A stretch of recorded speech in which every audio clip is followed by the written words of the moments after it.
से रसमलाई सीख रही हूँ गाइस, सीख रही आप। मेरे बच्चों को तो रसमलाई बहुत ज़्यादा पसंद है, तो मलाइका ने कहा मुझे भी सिखा दें, बाय चांस कभी मुझसे अच्छी बन जाती है, जैसे कि आज भी रसमलाई अच्छी बन गई थी। हमजा को शॉवर दिया और साथ ही ये दोनों गेम्स खेल रहे थे।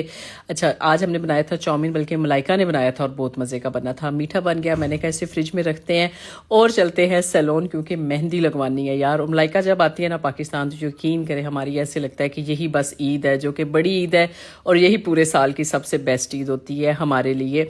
अच्छा, हमने अपनी मर्जी के डिज़ाइन जो है वो सिग्नेचर बाय राबिया से मैंने मेहंदी लगवाई। उन्होंने बड़ा अच्छा सेटअप लगाया हुआ था और बड़ी ही मर्जी की अच्छी सी मेहंदी लगी। हमजा ने कहा मैंने एक शीप बनवाना है, मैंने कहा बनवा लो।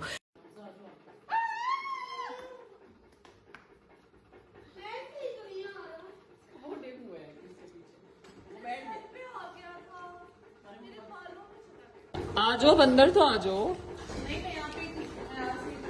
हमजा अपने बकरों का नाम रखा है। आप सबको हमारी पूरी फैमिली की तरफ से चांद रात मुबारक और बड़ी ईद की भी बहुत बहुत मुबारक हो। बच्चों ने खैर इनके साथ तस्वीरें बना ली और हमजा ने इनका नाम भी रख लिया है। आप लोग बताएं, आप लोगों की चांद रात कैसी गुजर रही है? हमजा ईद की नमाज पढ़ कर आया तो उसकी रिस्ट वॉच ख़राब हो गई, फिर वो बकरों को लेकर आया, उनके साथ खेलता रहा, फिर मीठा खाया और कसाई टाइम से आ गए थे। अल्लाह ताला सबकी कुर्बानी जो है वो कबूल करे। और नमकीन गोश्त मैंने कहा बना लेती हूँ, और साथ में जो है वो चिकन की बिरयानी और साथ में मटन कढ़ाई। हर घर में ऐसा ही मेन्यू बना होगा। आप सबको हमारी तरफ से बहुत बहुत ईद मुबारक। और मैं इस टाइम सोची थी कि इस टाइम मैं इतनी थकी हुई हूँ, फटाफट खाना खाऊँ ना और सो जाऊँ। सो कर उठूँगी तो तैयार होंगी।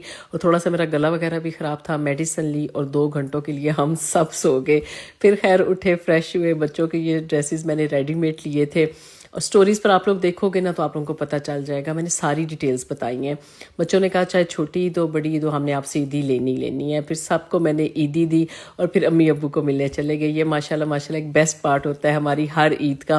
फिर वही मीठा खाते रहे। मैंने कहा अम्मी हम सुबह से जो है बस वो मीठा ही खा रहे हैं और सब चीज़ें ना, अब्बू की शुरू से आदत है, वो हम सबको ऐसे ही नए नोट देते हैं और इतना माशाल्लाह अच्छा लगता है। और फिर भाई आ गए ईद मिलने के लिए। आप लोगों की ईद कैसी गुजरी मुझे कमेंट करके बताना।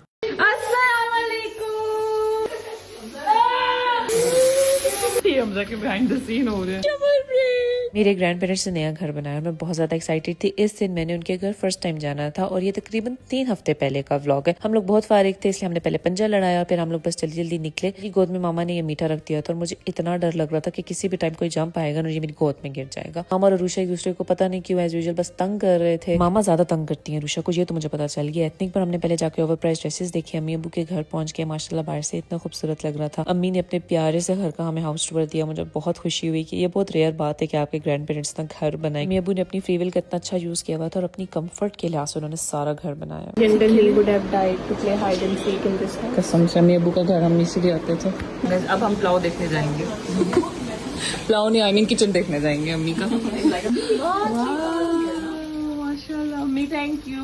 अम्मी अब्बू ने मेरी बहुत अच्छी दावत की हुई थी और अम्मी ने मेरे लिए पुलाव बनाया था और मैंने अम्मी से कहा कि मुझे आपने ये सिखा कर वापस भेजना। इतनी बड़ी फूक, बहुत मजा आता।